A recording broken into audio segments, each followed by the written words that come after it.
Өзбекстандын борбордук мечиттеринде 25 январдан тартып жума кутбалары жаңсоо аркылуу да түшүндүрүлө баштады. Бул тууралуу дин башкармалыгы маалымдады. Өткөн жума күнү насаат онлайн камералар аркылуу көрсөтүлдү.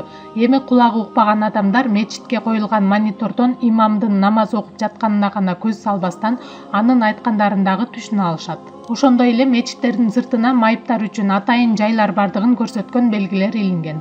Интернет басылмасы кабарлагандай, мындай жаңы кызмат өткөн жумада Ташкенттин Шейх Сайнидин Чирчиктин борбордук мечитинде жана Самарканд облусунун Кожо Исхак Вали мечитинде ишке киргизилди. 1 февралдан тарта өлкөнүн 25 мечитинде жума кутбалары жаңсоо менен коштолот. Бара-бара мындай ыкма бардык аймактарга жайылат.